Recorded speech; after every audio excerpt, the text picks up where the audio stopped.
ॐ स्थापकाय च धर्मस्य सर्वधर्मस्वरूपिणे अवतारवरिष्ठाय रामकृष्णाय ते नमः. So today, as you know, we will be discussing the life of Swami Vijnanananda Maharaj because today is the birthday of Vijnananand ji, 29th. Of course, in India it was yesterday. So, as per our plan, that slowly we will discuss the lives of the monks as well as the householder disciples of Sri Ramakrishna, because it is a great teaching, a lot to learn from these lives. And so, since this is the first time we will discuss Swami Vijnanananda's life, we will not go into details so much. We will just see the a brief discussion on these major events in his life and some of his teachings also. And in later classes, we can go into the details. There are many beautiful incidents. For example, we can analyze his relation with the other monastic disciples of Sri Ramakrishna. The love that bound them together, it is simply fantastic. So all these we can do later. Today we will just go through the major events in his life, and also I will show you some pictures because this is a good opportunity for us. Like when we start meeting here to show pictures and all, we will need a projector and a screen. I don't know when that will happen, but with internet it is very easy. So I have compiled some pictures. For example, the school in which he studied, the college which he attended. So I don't think most of you have seen those, so you will like that. So we will sort of have a photo visual display also, some important pictures and some rare pictures of Swami Vijnanananda also we can see. So last time I had tried to point out the great importance which lies in studying the lives of these great souls. The importance is paramount because without seeing religion in practice, without actually seeing how the spiritual truths, spiritual teachings which are mentioned in our scriptures, how they are made practical in the lives of people, how do those saints who have made spirituality their all in all, who have not only that, who have attained the realization of God, how do they live, how do they talk, how do they walk, how do they behave with others? Everything is a revelation. So naturally the best thing would be to get the company of such great souls, but very few are fortunate to have that. And ordinary people, even if they can meet them, they will not recognize them. So the next best thing is discussing the lives and teachings of these great people. And we should remember that the disciples of Sri Ramakrishna, the monastic disciples, and of course some householder disciples also, they were not even ordinary saints. See, the general human being, an ordinary human being, spends his whole life in the world. He doesn't even see beyond. He doesn't even feel the necessity of seeing anything beyond, let alone see. Some rare persons feel that there is something more to life than worldly pursuits. And even amongst these, very few are serious. Even amongst those who are serious, very, very few can actually realize even a single spiritual truth. So, among these people also, the person who actually reaches the final goal is extremely rare, extremely rare. They are called saints. And even among the saints, these disciples of Sri Ramakrishna, even among the saints, they occupy a very, very special place because they were marked out persons. Some Sri Ramakrishna has designated some as Ishvara Kotis. Ishvara Kotis means God-like souls, specially marked out, and those who come with an incarnation for spreading his spiritual message. And some Sri Ramakrishna has classed as Nitya Muktas, that is, ever free souls who are never caught by Maya, like Swami Vivekananda, Swami Brahmananda, Swami Niranjanananda also. So all these people are ever free souls and Ishwara Kotis. So we should remember that they are very, very special. And some even had been born as disciples of previous incarnations, like Sri Ramakrishna has said that Sharat and Shashi, that is Swami Sardananda and Swami Ramakrishnananda, were disciples of Jesus Christ in their previous incarnation. So these are very, very special people. They are companions of God who are born in the world to fulfill a divine mission. Or we can also say that these disciples were actors in the divine drama of Sri Ramakrishna. So we should always remember this when we are studying the lives of these people. Now about Swami Vijnanananda Maharaj. Swami Vijnanananda, before he became a monk, was known by the name of Hari Prasanna Chattopadhyaya. That was his pre-monastic name. And he was born on Friday, 30th October 1868 in Etawah, Uttar Pradesh. So I will just, on a map, I'll show you the picture of Etawah.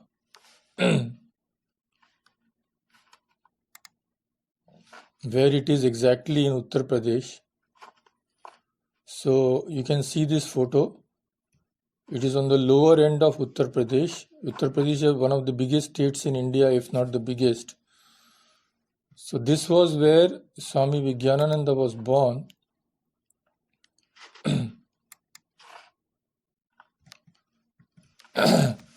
And his father, Taraknath Chattopadhyaya, worked there under the British government. Hari Prasanna was the eldest of 6 children, 2 boys and 4 girls.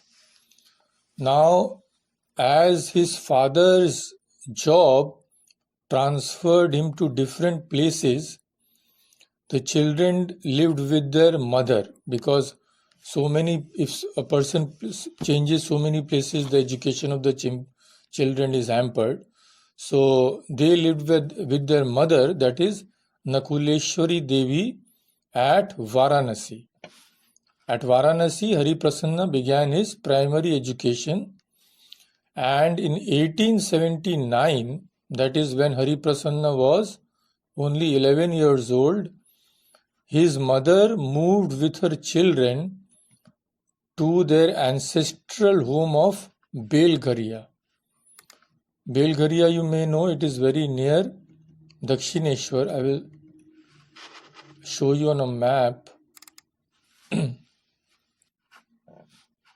So this is Belgharia. Now you see here the names is not mentioned, but that black marking which has number 20 on it, where I am circling my cursor on that. So that 20 number is Belgharia. And you can see below Bali Bridge also. If you look, I'll just zoom it. There you can see Bali, where it is written, there is a small bridge, Bali Bridge. So it is very near Dakshineshwar. So it was all providence that Vijnananji moved to Dakshineshwar, where, as we know, Sri Ramakrishna was there. So Hariprasanna entered the Hare School. Fortunately, I've also managed to get a photo of Hare School. I will show you. Hare School is one of the oldest schools. So you can see the photo of Hare School. Now, Hare School is one of the oldest schools in Calcutta and was established by the Scottish watchmaker David Hare. The official year of establishment is 1818. 1818. So just imagine how old the school is. It is still there. So Swami Vijnananda entered the Hare School, and in 1882 he passed the entrance examination. Now, while studying in high school, Hariprasanna saw Sri Ramakrishna at Dewan Govinda Mukherjee's house. But he was very, very young then, so he could not really appreciate who Sri Ramakrishna was. So the real meeting came 2 years later. It was in the year 1883 when Hariprasanna actually can be said to have met the master. He was then studying in St. Xavier's College. I'll just show you the college. This is the St. Xavier's College. It is a very old college, and it is very near my school where I studied in Calcutta. So nearly every day we used to pass in front of this college. So here it was. Whether I doubt whether this building was there in Vijnananji's time, but the college premises I think were the same. So when Hariprasanna was studying in this college, he met Sri Ramakrishna. He had gone to Dakshineshwar with his fellow students Sharat Swami Sardhananda and Barda Pal, two of his friends. So they went to Dakshineshwar to meet Sri Ramakrishna, and as we know, Sri Ramakrishna greeted them very cordially, showed them great love. And although Hariprasanna was very young then, we should remember that these people were not ordinary people. So even in that first meeting, Hariprasanna realized that Sri Ramakrishna was not an ordinary person, and he was captivated by the words of wisdom which he heard from the master, and also by his charming simplicity.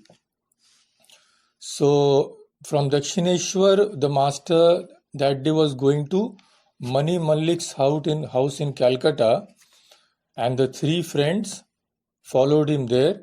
So they spent a lot of time with him that day. And naturally, by the time Hariprasanna returned home, it was very late in the night. So now it is very interesting to note how his mother scolded him. So when naturally her mother had grown anxious that what happened so late, my son isn't returning. So when he came home, she asked him, "Where were you?" So Hariprasanna said, "I had gone to Dakshineshwar." So immediately her mother grew alarmed, and she said in an alarmed tone, "You had been to that mad Brahmin who has deranged the brains of no less than 350 young men." So we don't know from where she got the figure, but this is what she said. And she must have told him, "Please don't visit that mad Brahmin again." Of course, so Hariprasanna naturally did not listen to her in this fear. And later he used to say, "Yes, derangement of the brain indeed. My brain is still deranged. He used to say in fun that the effect which the master has had on my life, it is very much there. And he would also say, had I not been caught in the influence of that mad Brahmin, who knows where I should have been now, wallowing in the welter of the world. So in the dirt and dust of the world I would have been if Sri Ramakrishna had not saved me. This is what he wanted to say. So this is very well known that many people consider Sri Ramakrishna mad, and just I would like to mention as a passing, one very close devotee, Dr. Tapos Kumar, known to us. He lives in Calcutta. Very intimate. He used to come to Advaita Ashrama very regularly. So he told me one incident that his one relative, maybe grandmother or somebody, she not only lived near Dakshineshwar at the same time when Sri Ramakrishna was there. She not only lived near Dakshineshwar, but she would come every day to have her bath in the Ganga there. But never once did she go to see Sri Ramakrishna. She thought, what will I see that mad Brahmin about? So this shows that when the time is not ripe, everything happens only at the correct time. So not once did she have the darshan of Sri Ramakrishna, just imagine. And like her, many people were there, thousands of the people that visited Dakshineshwar. So now, next we will see some very interesting incidents about how Sri Ramakrishna transferred spiritual power to Hari Prasanna. There were two or three such main occasions. So Hari Prasanna saw the master at Dakshineshwar 5 or 6 times. Now one afternoon, Hari Prasanna went to Dakshineshwar and the master requested him to stay with him for the night. So Hari Prasanna agreed. Naturally, he was a young boy, so special arrangements were made for his meal and all. And Sri Ramakrishna himself hung a mosquito curtain and spread a mat for the young disciple to sleep in his own room. That was a very great privilege which Hari Prasanna got. So when Hari Prasanna was lying on his bed, the master came near and began to talk to him. And one of the very important things he said was, "Do you know why I love you all so much? You are my own people. The Divine Mother has shown me this." So this was an important thing which Hari Prasanna realized then, that he was the master's own. And when he began to feel sleepy, after a while he found the master going round and round his bed, clapping his hands and muttering something which Hari Prasanna could not understand. So when the master began to go round his bed like this, Hari Prasanna thought that, is he really mad? Why is he doing like this? But this was the first time that Sri Ramakrishna transferred spiritual power to him in this way. And afterwards, Swami Vijnanananda said that very night, Master gave him all that was to be given to him. Just imagine, just by going round his bed, Sri Ramakrishna could transfer spirituality. So only very great souls, incarnations of God, can do all this. This was the first occasion. Now we will see the second occasion. Another time when Hari Prasanna went to Dakshineshwar, he went after a long gap.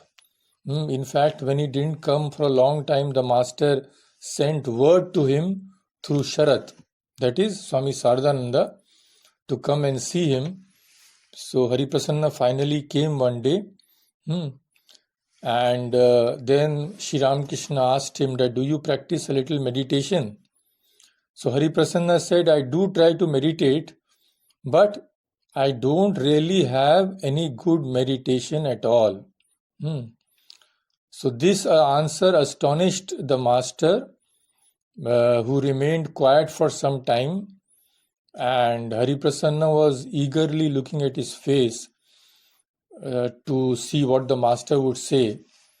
So after some time, the master, that is Sri Ramakrishna, said, okay, just go to the Panchavati now and try to meditate. But before that, he called Hari Prasanna and wrote something on the boy's tongue with his finger. So this divine touch put Hari Prasanna in a state of intoxication, some divine bliss. In fact, he could hardly walk, so much that bliss was. He somehow reached Panchavati and sat for meditation, and he became so absorbed that he became completely oblivious of his surroundings. So afterwards, when Hari Prasanna returned to the normal plane, he found that Sri Ramakrishna was seated by his side and was gently passing his hands over his body. So after a while, the master asked him, what, did you have meditation today? So Hari Prasanna said, yes, today I had very good meditation. And then Sri Ramakrishna blessed him and said, henceforth you will find that you will have good meditation every single day. The great blessing of the master. And afterwards, Swami Vijnananda would say, I was amazed to see his love for us that day. And again he thought, how much does he think for us? Although they were not bound by any relation or any such, but their relation was the highest, that between the Guru and the disciple. So now we come to the third instance when Sri Ramakrishna transferred his power to Hari Prasanna. This was in a unique way. With no one else, Sri Ramakrishna did what we will see now. So one day when Hari Prasanna went to Sri Ramakrishna, I will quote his own words. I will quote Swami Vijnananda's own words. He said, I felt Sri Ramakrishna's room vibrating with a tangible atmosphere of peace, and the devotees present seemed to be listening in blissful absorption to the words that poured from the master's lips. I don't recall what he said, but I experienced tremendous joy within.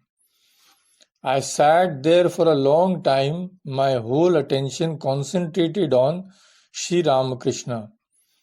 Then one by one the devotees took their leave, and suddenly I found myself alone with him. The master was looking at me intently. I thought it was time for me to depart, so I prostrated before him. As I stood up to go, he asked, can you wrestle? Just imagine what Vijnanandaji's reaction was when the master asked him, can you wrestle? Come, let me see how well you wrestle. With these words, he stood up, ready to grapple with me. I was surprised at this challenge. I thought to myself, what kind of holy man is this? But I replied, yes, of course I can wrestle. Sri Ramakrishna came closer, smiling. He caught hold of my arms and began to shove me, but I was a strong, muscular young man, and I pushed him back to the wall. He was still smiling and holding me with a strong grip. Gradually, I felt a sort of electric current coming out of his hands and entering into me. That touch made me completely helpless. I lost all my physical strength. I went into ecstasy, and the hair of my body stood on end. Releasing me, the master said with a smile, well, you are the winner. With those words, he sat down on his couch again. I was speechless. Wave after wave of bliss engulfed my whole being. I was pondering the fact that the master had not won physically, but his spiritual power had completely subdued me. This is what Swami Vijnananda said, and we know that Sri Ramakrishna also later said of Swami Vijnananda that he wrestled with Sri Krishna in his previous incarnation. He is not an ordinary person. So why did Sri Ramakrishna say this? Because in Sri Krishna's life there is an incident when he wrestled with Jamvan. Jamvan was a bear, and that one gem was there, Syamantak gem. It is called Syamantaka Mani. So some people put an allegation on Sri Krishna that he had stolen that jewel.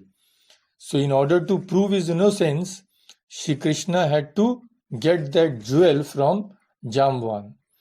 So Jamvan did not recognize Sri Krishna to be God in the beginning. So he did not want to give that jewel. But Sri Krishna had to wrestle with him and defeat him. So it is said that Swami Vijnananda was an incarnation of Jamvan. Anyway, so after passing the first arts examination from Calcutta, Swami Vijnananda went to Bankipur. So I will just show you Bankipur on the map. Bankipur is in Bihar and very close to Patna. So here you can see it is in Bihar and very close to Patna. So he went to Bankipur. Bankipur is located on the bank of the river Ganga, and it was here that Swami Vijnananda came to know that Sri Ramakrishna had passed away. So he was here when Sri Ramakrishna left his mortal body, and at that time he said that he had a vision of the master also.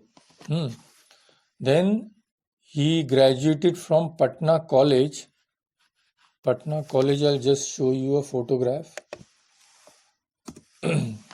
This is also very old. So this is Patna College, a very large campus, as you can see. And it was established in 1863, as you can see on that screen. So beautiful place and a very large campus also. So Swami Vijnananda he studied here, and then he went to study civil engineering in Pune. Pune, as you know, is in Maharashtra. So after completing his education, Swami Vijnananda joined government service and became a district engineer. So it is a very senior post at that time. And it is said that even when he was working as an engineer, his colleagues and assistant, seeing his immaculate character, they respected him a great deal. So already the spiritual power of Vijnananda was felt. And by that time, the monastery at Badanagar had been formed. So you must have, I think all of you must have seen the photo of that. But for those who have not seen, I'll just show you a photo of the Badanagar monastery. This is the first monastery of the Ramakrishna order, as you must know. So you can see the condition of the building. This is the only photograph we have of the original building in which Sri Ramakrishna, the disciples of Sri Ramakrishna lived. Now, of course, now this structure is not there anymore. So it was this kind of building which they first lived in, and it is said that the ground floor, which you can see here, it was full of snakes. So nobody went to the ground floor. All of them lived on the first floor of the building. So by that time, Baranagar monastery had been founded, but Hari Prasanna did not immediately join his brother disciples because he was very devoted to his mother, and actually it was only for her sake that he had accepted a job as an engineer. But when he had collected enough money to meet her future maintenance, then he thought that now he could renounce the world. And at that time, he also had two visions of the Master, Sri Ramakrishna, who urged him to finally give up the world. So it was then that Hari Prasanna renounced the world, and by that time, the monastery had shifted to Alam Bazar. I will show you a photo of Alam Bazar Mutt. This also, I think most of you have seen. So this is Alam Bazar Mutt. This mutt, this building, I think as far as I know, it still exists, and there is a room also there. But it does not, as far as I know, it does not belong to the Ramakrishna order. But this building is still there, or maybe it has been renovated to some extent. I don't know the details. So this was the second monastery of the Ramakrishna order, Alam Bazar Mutt, and here Vijnananda joined the order.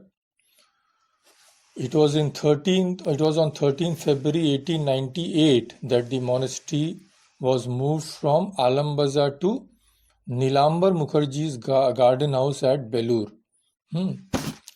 So Hari Prasanna joined the order, and Swami Vivekananda told him that you also take monastic vows as we have done, directly from Sri Ramakrishna himself, because these were all great souls, you see, they could do that.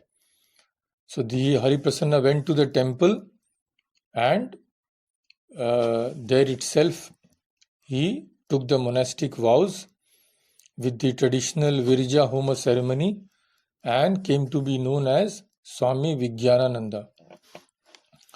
So now at that time, the site of Belur Mutt, headquarters of the Ramakrishna order, was purchased in the March of 1898, and now Swami Vivekananda entrusted Hari Prasanna with the task of remodeling the main building and constructing some new buildings and also a shrine for the monastery. So Hari Prasanna he drew the site plan and building plan, preparing the estimated cost and all that. So when the construction of the Belur monastery was finished, then Swamiji asked Swami Vijnananda to start a center at Allahabad. Allahabad, as you may know, is a very, very important pilgrimage center because it is the confluence of three holy rivers, the Ganga, the Yamuna and the Saraswati. These three rivers, it is called, that is why Allahabad is called the Triveni Sangam. Sangam means meeting place. So these three rivers meet at Allahabad. It is a very holy place. So accordingly, Vijnananda left Belur Mutt in the early part of 1900, and after visiting a few holy places, reached Allahabad in the same year. So at that time in Allahabad, a group of young men, they were devotees, and they met together in a rented house which they called the Brahmavadin Club. So I'll just show you a photograph of the Brahmavadin club. This you can see. This is the Brahmavadin club at that time. You can see a practically dilapidated old structure. So, of course, at that time it may have been in a better condition. So here it was that the young boys would meet, and it was here that Swami Vijnananda first lived, in this club. So these young men, actually it was a rented house then, so they were making attempts to improve themselves morally and spiritually through scriptural study, discussions and worship, etc. So when they were also very glad that a disciple of Sri Ramakrishna had come to their city, and at their request, Swami Vijnananda began to stay at this club only. So this was the beginning of Swami Vijnananda's spiritual ministry at Allahabad. In this place, Swami Vijnananda passed 8 years of his life. That was a very, very hard period, hard austerities, study and meditation, till he afterwards established a center of the Ramakrishna Mutt in the city. So here he had to pass through very great hardship, hardly any resources, food what chance may bring. But as we know, he was such a great soul, his mind was always on such a high level that these small inconveniences could not affect him at all. For them it was small inconvenience, but for people like us, they were very, very great hardship.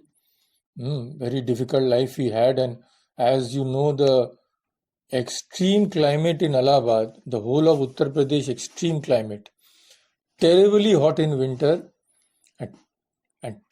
terribly hot in summer and terribly cold in winter. I lived in Vrindavan before my sannyasa 2 years. So I know, my goodness, 45, 46 degrees in summer. There people die of heat stroke. Even a person is absolutely hale and hearty today, he may pass away within 2 days because of heat stroke. That terrible heat we can never even imagine. And in winter it is horrible. That cold wind comes from Kashmir, that when it snows in Kashmir, absolutely icy wind comes. And as you know, no question of any heating or anything there. So it is still very cold there. Vrindavan and all are very cold.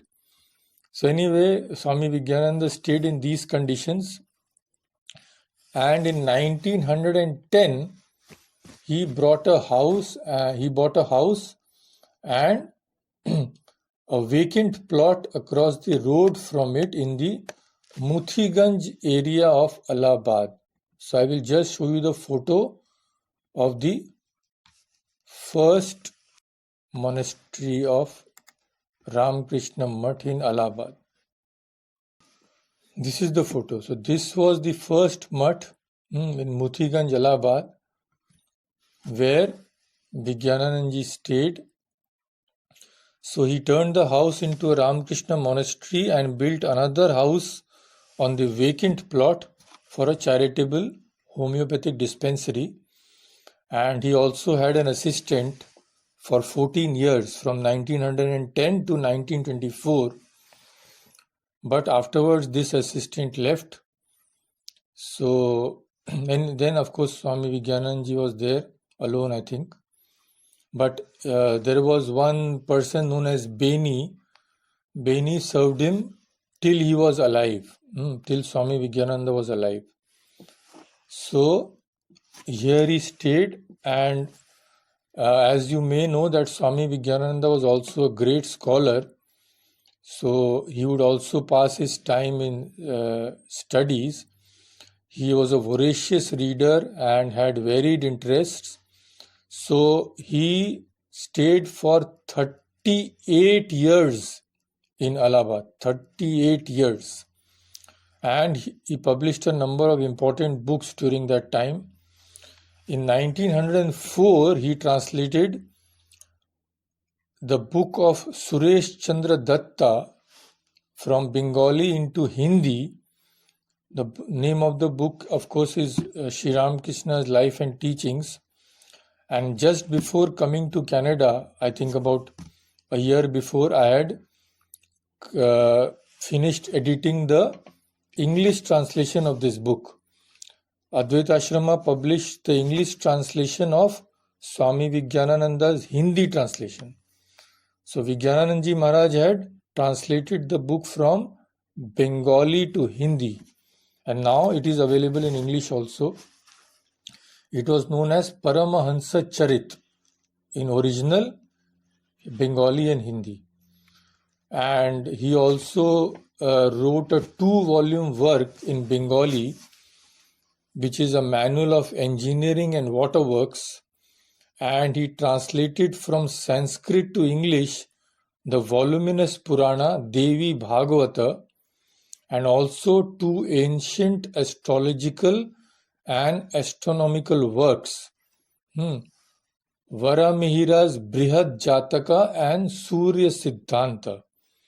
So the latter he translated into Bengali as well as English. So just imagine his mastery over Bengali, English, Hindi and Sanskrit. So in his last days he was engaged in translating the Ramayana into English, but he could not complete that.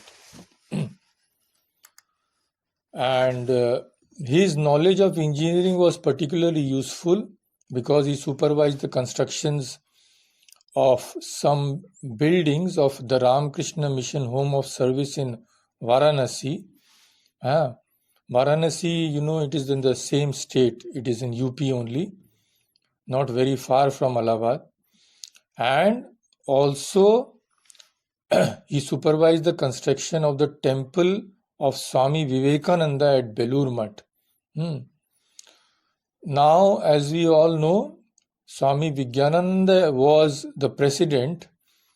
He consecrated the temple of Sri Ramakrishna, which stands now. So at that time, Swamiji was planning a temple to Sri Ramakrishna, and he entrusted the task to Swami Vijnananda and gave him specific instructions.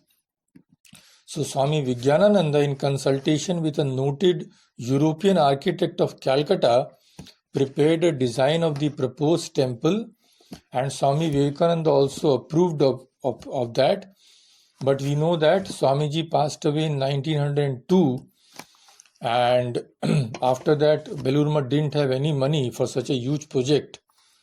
Then 30 years after Swami Vivekananda had passed away, 2 American devotees who were disciples of Swami Akhilananda, 2 American devotees, Miss Helen Rubel and Mrs. Anna Worcester, I don't know how it is pronounced, Worcester.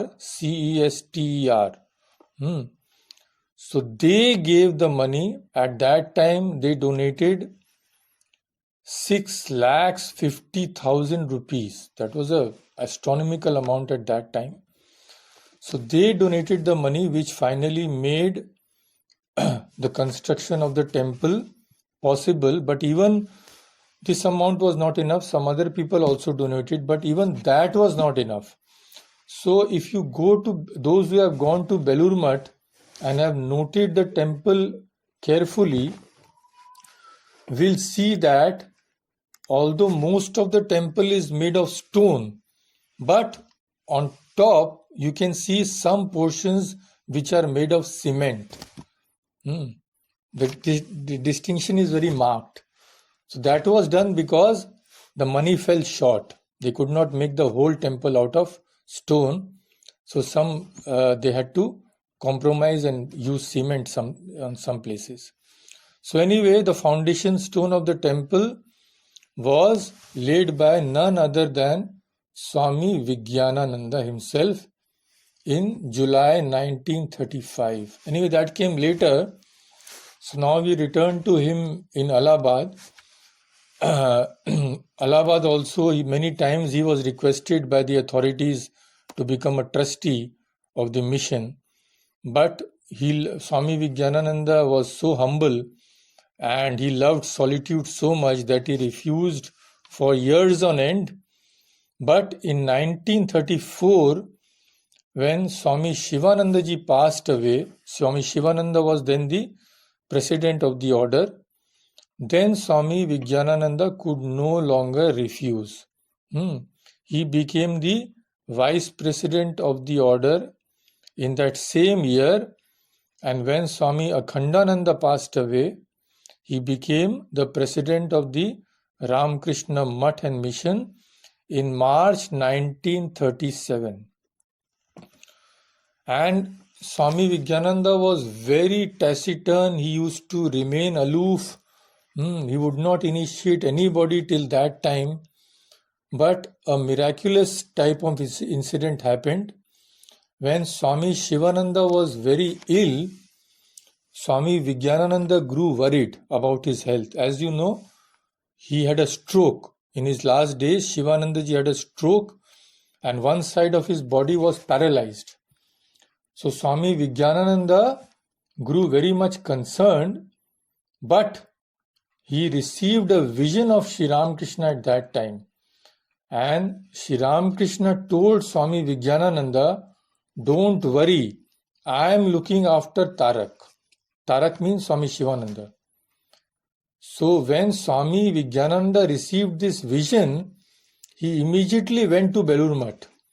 When people asked him, how have you come so suddenly? He said, I have come to see the great soul who is looked after by Sri Ramakrishna personally. So he had come to see Swami Shivananda. And Swami Shivananda at that time, he could not speak because of this stroke. But Swami Shivananda blessed Swami Vijnananda by keeping his hand on the head of Swami Vijnananda. And by that touch, Swami Vijnananda said his complete mental outlook was changed. After that, he became very liberal with the devotees. He began to give spiritual initiation to all. So then he felt in the heart of his hearts the urge to initiate people. And then he broke the rule of his lifelong practice of not initiating anybody. So afterwards, through his grace, hundreds of men and women were blessed. And during the last few years of his life, Swami Vijnananda traveled extensively. Before that, he had hardly left Allahabad at all. And even in Allahabad, I doubt whether he had left the monastery at all. He was so fond of solitude. But that touch of Swami Shivananda, Vijnananda himself has said this, that touch of Swami Shivananda, this is the power of spiritual people, you see. So during the last few years of his life, Swami Vijnananda even traveled extensively and visited many centers of the order, including Colombo and Rangoon also. Of course, in Burma, we don't have any center. Pakistan and Burma, we lost the centers. Swami Ranganathanandaji was there in Burma when they were asked to vacate and return. So Swami Ranganathananda also returned. He had come from Burma to India walking. The whole way he had walked. So this was Swami Vijnananda's about his spiritual ministry after he became the president of the order. So before ending, we will just see what we have already said, that the great work of consecrating the temple which now stands in Belur Mutt Now, this was done by Swami Vijnananda, so a little detail we can discuss about that very important event. So the construction of the Belur Math temple began in Swami Vijnananda's time only, and Swami Vijnananda was very anxious for its completion, so that before leaving the world, he could install Sri Ramakrishna there, because his health was failing. So, because his health was not so good, it was decided to have the installation ceremony just after the completion of the main shrine, that is called the Garbha Mandir. The other parts were constructed later.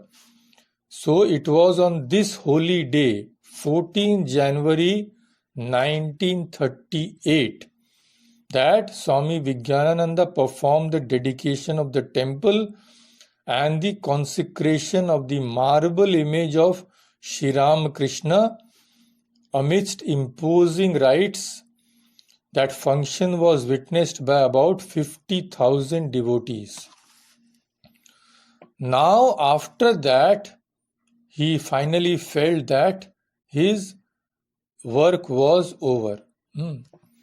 And we all know that Swami Vivekananda had told Vijnananda that he would not be there physically, but he would witness the consecration of that temple from above.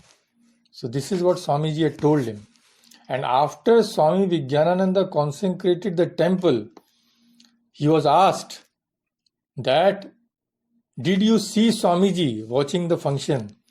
Swami Vijnananda said yes. When he consecrated the shrine, he saw Swami Vivekananda, Swami Shivananda, all the senior disciples of Sri Ramakrishna who had passed away. In fact, everybody had passed away by that time except Swami Abhedanandaji. So he actually saw them standing in the shrine and witnessing the consecration ceremony. So this is the spiritual vision. And Swami Vijnananda had many kinds of spiritual visions, which we can discuss in a separate talk. He had a wonderful vision of Buddha at Sarnath. Then he had a wonderful vision of goddess Triveni at the Triveni Sangam. So this was the main event for which it seemed that Swami Vijnananda kept his body. After that, he felt that now he was free to go, and then he grew very ill in Allahabad. And people used to see him often saying to himself, "Oh mother, let us go, oh mother, let us go." So he finally attained Mahasamadhi on 5th April 1938. And till the end, he would not take the help of any doctor at all. He would say that Ganga water was his medicine and God himself was his doctor. So actually one disciple even asked him, she was quite rich, and prayed to him that she might call the best doctors to examine him. So Swami Vijnananda replied, "I am under the treatment of a doctor who is better than the best physician you can think of." So the devotee thought that the very great doctor must be looking after Swami Vijnananda. So there was no cause for worry. So she asked him, "What is the name of the doctor?" So Swami Vijnananda gravely replied, "God himself is my doctor." This is what he replied. So these are very great souls, you see. We can never even think that such reliance on God. And so he bore with all the pain calmly, absolutely calmly. And he attained Mahasamadhi on 5th April 1938. Of course, we have just touched the outer fringes of his life, just a very brief outline. There are beautiful incidents in his life. His interaction with Swami Vivekananda, when he had also received the love of Swami Vivekananda and also received his scoldings. And how we can also see later how Swami Brahmananda once, in order to protect Swami Vijnananda, took the blame of something on his head and he was fired by Swamiji. So Swami Brahmananda had saved Swami Vijnananda once from the terrible scolding of Swamiji. So many things are there. So slowly, when we take up Vijnanandaji's life next, we can deal with all this. So today we can end here, but last time I told you that I will show you the photos of Kali Puja at some other places also. No devotees were present this time at every place, but still I will show you the Kali Puja celebration at Kankhal. Just 1 minute. Now you see Kankhal at Haridwar. I don't know how many of you have even heard of it, let alone visited that place. I have had the opportunity of going there twice. Kankhal, even Holy Mother visited. Holy Mother not only visited, but she climbed up the mountain Chandi Hill. And I also had the opportunity to climb that same mountain. There is a ropeway also, but I had gone there with a monk of the Kankhal Sevashrama. So he said, Holy Mother had gone there walking, and why should we go by ropeway? We will also walk. So I think it took about 4 hours. Long climb, absolutely. We were completely exhausted by the time we reached there. So it is a very great pilgrimage center, Haridwar. And the special significance with the Ramakrishna order is that 2 great disciples of Swami Vivekananda, Swami Kalyanananda and Nishyananda, they gave up their lives in establishing and afterwards running the Kankhal Sevashrama. In all probabilities, as far as I know, this was the second hospital of the Ramakrishna order after the Varanasi Sevashrama. And the sacrifices which Swami Kalyanananda and Nishyananda made to establish this, it is simply... Thank you, Supriya, I noted your message. So the sacrifices which Kalyananandaji made and Nishyanandaji made is simply unbelievable. When we discuss the lives of Swamiji, we can do that. There is so much to discuss. You see, it's a great mind and a so interesting journey. So slowly we will take all these up. So from these photographs, at least those who have not visited the Sevashrama can have a glimpse, and it is all lighted up, so you will enjoy. Of course, as I said, not many devotees are there due to the pandemic, but it is a beautiful place. And the Ganga Aarti at Kankhal is simply fantastic. Ganga is so clean there. Every day they perform the Ganga Aarti. Absolutely thousands of devotees jam-packed. Once if you see, you will never forget that. So anyway, we cannot have Ganga Aarti here, but I can show you some photographs. So this was Kankhal Sevashrama, and this was Swami Vivekananda's wonderful life, of which we have had a small glimpse. So now we can have a song that is about the disciples of Sri Ramakrishna, which I told you. This song, all the disciples are mentioned here. Now I will just read out. Most of you know this song, but we will sing it in... This is a Bengali song, but we will sing in Hindi for the convenience of all, because all the words which are in this song are actually they are also in Hindi. So even those who don't know Bengali, for their convenience, we can sing it. So I will sing it in Hindi style, and I will just read out the song first. So Jaya Jaya Ramakrishna Bhuvana Mangala, Jaya Mata Shama Suta Ati Niramala. So all these words you know. Jaya Vivekananda Parama Dayala. Dayala means Dayalu in Hindi. Prabhura Manasa Suta Jaya Shri Rakhala. Manasa Suta. Suta means sun. So the mental son of Sri Ramakrishna, Rakhal. Jaya Premananda Premamaya Kalevara. This Kalevara is a Bengali word. Kalevara means body. So Premananda, whose whole body was of prema or love. Jaya Shivananda Jaya Leela Sahachara. This is a Hindi word. So one who took part in the divine Leela of Sri Ramakrishna. Yogi Yogananda Jaya Nitya Niranjana. So Niranjanananda Swami, Yogananda Swami. Jaya Shashi Guru Pade Gata Tanu Mana. Tanu is body and Mana is mind. So Jaya Shashi. Shashi means Swami Ramakrishna Nanda, who sacrificed his body and mind at the feet of Sri Ramakrishna. Seva Para Yogi Vara Adbhuta Ananda.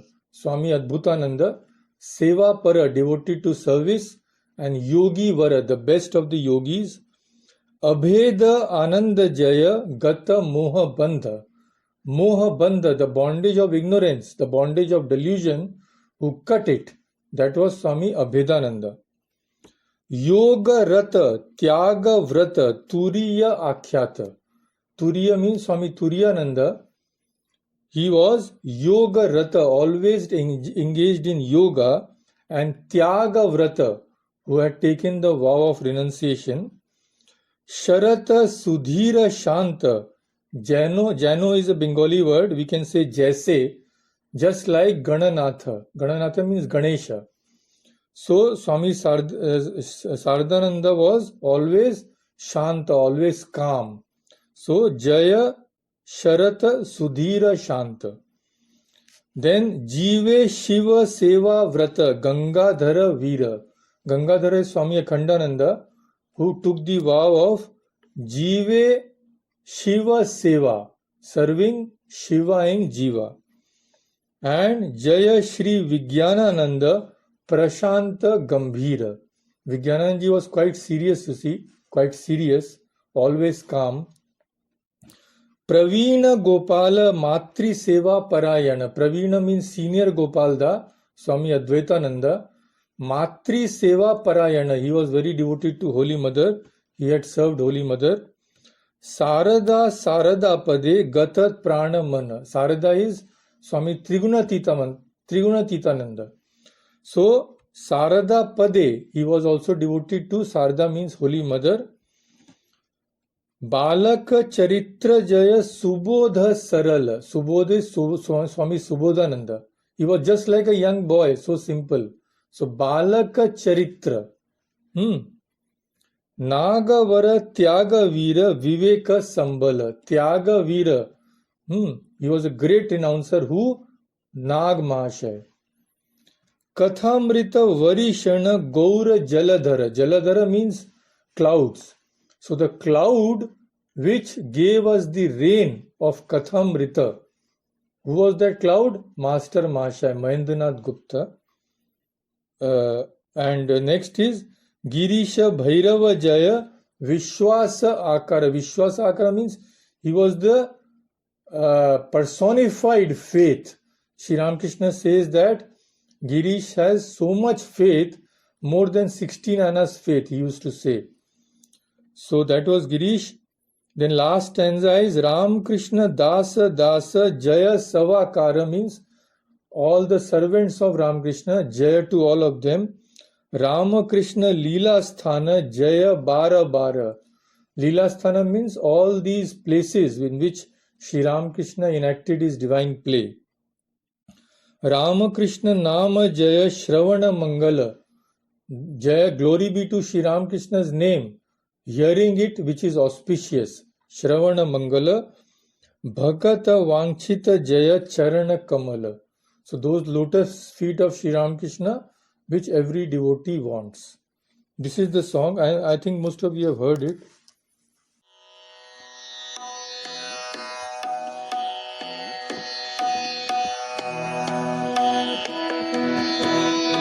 Jaya Jaya Rama Krishna Bhuvana Mangala.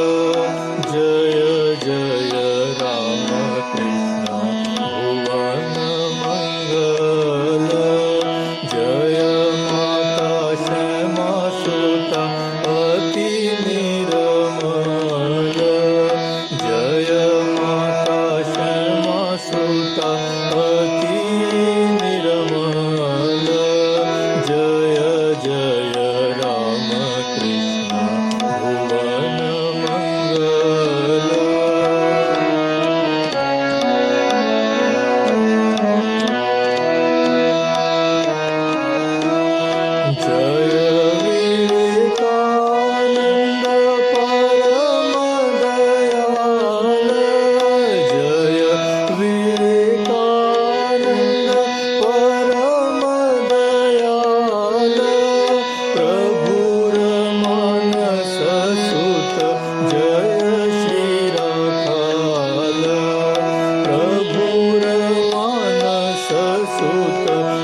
शरत सुधीर शांत जैसे गणनाथ। जय जय राम कृष्ण भुवन मंगल।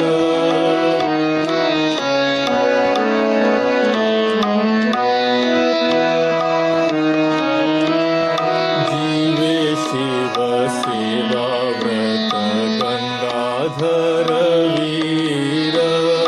जय श्री विज्ञानानंद प्रशांत गंभीर। प्रवीण गोपाल मातृ सेवा परायण। प्रवीण गोपाल मातृ सेवा परायण। शारदा शारदा पदे गत प्रणमन। जय जय राम कृष्ण भुवन मंगल।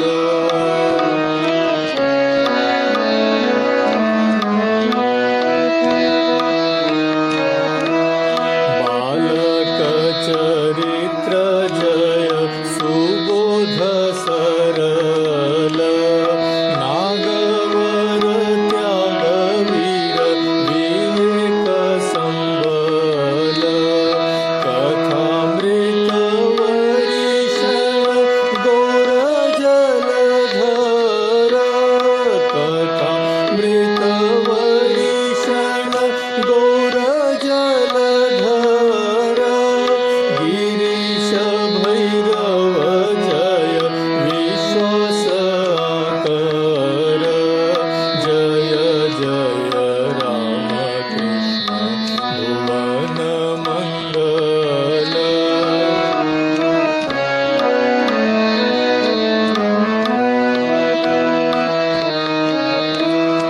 राम कृष्ण दास दास जय सबाकार। राम कृष्ण लीला स्थान जय बार बार।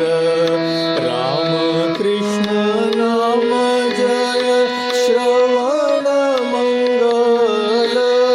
राम कृष्ण नाम जय श्रवण मंगल। भगत वांछित जय चरण कमल। भगत वांछित जय चरण कमल। जय जय राम कृष्ण भुवन मंगल। जय माता श्यामा सुता अति निर्मल। जय जय राम कृष्ण भुवन मंगल। ओम शांति शांति शांति। हरि ओम तत्सत्। Shri Ram कृष्णार्पणमस्तु।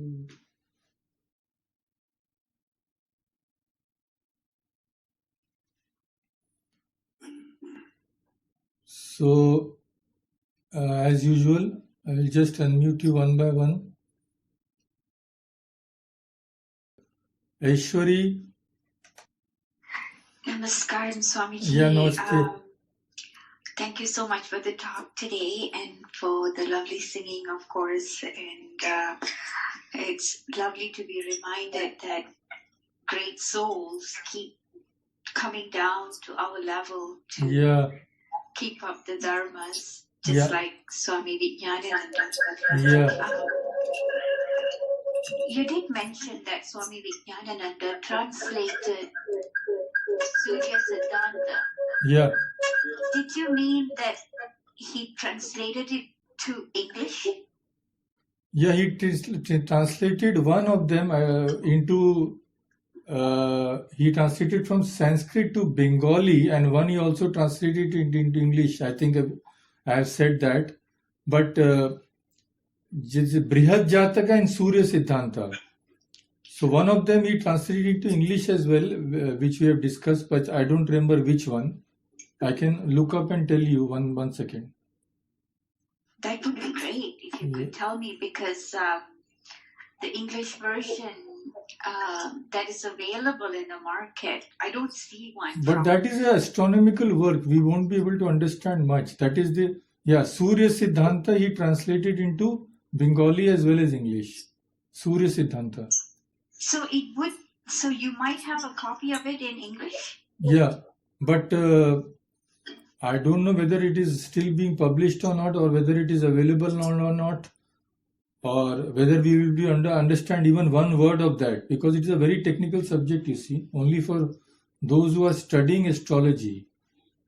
That's it. I am into astrology, so. Oh, that's good. Yeah, wow. Yes. Okay. So I'm definitely interested in the book. Okay. Especially if it is a translation from the modern Surya Siddhanta, or even if it is from the Surya Siddhanta of Varaha. It would be. Yeah, it is Surya Siddhanta of Varamihira. Yeah. It is wow. So that's even more ancient than modern. Yeah. So that would be great. So you think this version might be available? I think I've seen it. Yeah, I think I've seen it. You can search for it in archive.org. Archive.org. Okay, Yeah. Thank you so much, Swamiji. Yeah. Okay. Thank you. Thank you. Thank you. Namaskar. Mr. Oki.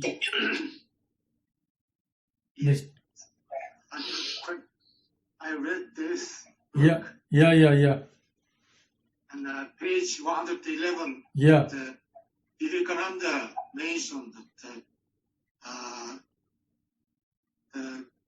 God is the creator, Yeah. but it's also the creator, created. Yeah. So God is created. Yes, of course, because God has become this whole universe.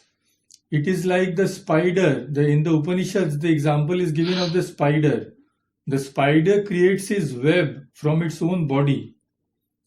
So there you see, the spider is the creator as well as the created, because he is creating it from his own body. So in the same way, God creates the universe, but he doesn't create it separate from himself. He creates it out of himself. So the whole universe is actually a body of God. That is the meaning. So he is created also Yeah. like us. Yeah. Created. Yeah. Difficult to understand, difficult to imagine. Yeah. Okay, thank you very much. Thank you so much. Yeah, we can hear you now. Yeah, Swami, thank you so much for your beautiful talk on Vijnananandji. It was really nice to know. I did not know anything about it. Oh, And your beautiful song is always uplifts us. thank you so much. Thank you. And I have one thing to ask you. Mhm. I heard that the liberation Yeah. or the mukti, Yeah. somewhere I heard that what it meant. It does not mean that you are not born again, because God is everywhere. But it means that the liberated soul or liberated person is the one who decides when and where to be coming on the earth. Is that true? Where have you read that? It was one of the lecture I was listening on the YouTube.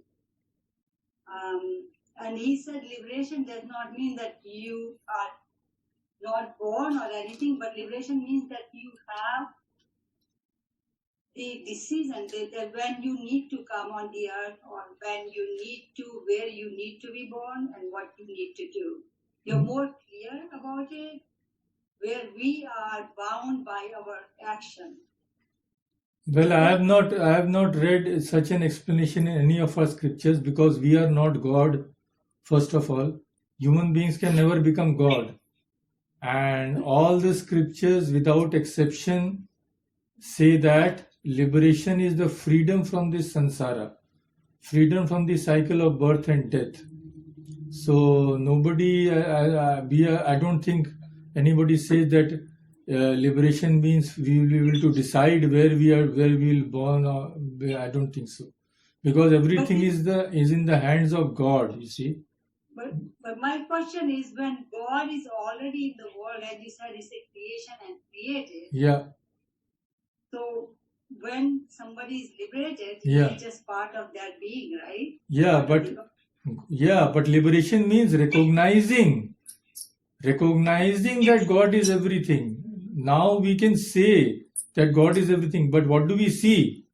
We see walls, chairs, computers, books, etc. All these things we are seeing. We are not seeing God. But Swami, like Ramakrishna Paramahansa and all these devotees, they have seen. Yeah. So they were all liberated. They were all liberated souls. That's why. So, but then you said, I'm so sorry to ask you again, that when they There are two types of liberation. One is Jivan Mukti, one is Videha Mukti. Jivan Mukti means when a person realizes God, but he still lives in the body. He is liberated. Like Swami Vivekananda, he was liberated. Swami Sri Ramakrishna says that they were never bound. Swami Vivekananda, Brahmananda, etc. So when they became liberated, they did not immediately die. Liberation does not mean that you will die whenever you attain liberation. Till your karma is there, you may be in the body. So that soul who is liberated while living, that is called a Jivan Mukta. And after he is rid of the body also, he is called a Videha Mukta, means without a body also. Then he becomes merged into Brahman. But some special souls are there who, though liberated, may not merge into Brahman. They will come as a messengers of God, like these people, Swami Vivekananda and all. Okay, thank you so much. Yeah, thank you so much. Tripathi ji, we are seeing after you after ages and ages and ages. You have forgotten us, I think. Oh, Maharajji, I had something. I have to go to the the doctor's office. There I couldn't Oh God. get this video, but one time I just missed it, half of it, and then I decided not to listen because you know that the Nyaya Shastra you are saying if you miss something, then it's better to go back and listen, and then so because of that one time I missed, and next time I was in the doctor's office. So What happened? Nothing serious, I hope. no. It was just a casual thing. I had Okay. an accident a couple of years ago, so that is going on right now. Okay. Yes. Thanks very much for the talk today. I have got one question, and the question, the Thakur has given this touching experience means to Swami Vivekananda, and now Yeah. I come to know about Swami Vivekananda. Yeah. Is what I'm saying is this type of touch, everybody cannot hold it in his body. Yeah. Like if that experience happens to me, I'm gone. Yeah. So has it decided, Thakur decided that these are the people who can Yeah. eat the food, or Of course. who can hold it? Of course. He could recognize, no? That's why he told Vijnananda, Divine Mother has shown me you are my own people. So Sri Ramakrishna said that he could see everything inside a person like you can see through a glass case. Right. So at the very first sight, he could see what is inside a person. Okay. So he knew who would be able to hold the power he will transmit. Yeah. And the other thing, Maharaji, I have the people go to Dakshineshwar. I went last year, but it is because I wanted to go there. Swami, so many people they went there because the Thakur attracted them to come to have a spiritual world. That is why he moved from, I know Etawah and every place, like I live in close there, Agra. So they moved to that place just because that is what their destiny is. Yeah, that is what the destiny was, you see. Otherwise, how can there be such a big coincidence that such great spiritual people who are hardly seen in the universe, all of them came to Calcutta at the same time when Sri Ramakrishna was there? How can that be? So it is all a divine providence. They had come with Sri Ramakrishna to the earth, and everything was planned, just like you plan some play or something. Yeah. So it is like that. Yeah, Something I like- read one thing about Lahiri Maharaj. I think he also said something. He was working somewhere and then he moved to some place and he met the Guru and he says, you know what, everything is happening not because your job has shifted here. You were destined to come. And Absolutely, see me. absolutely, absolutely.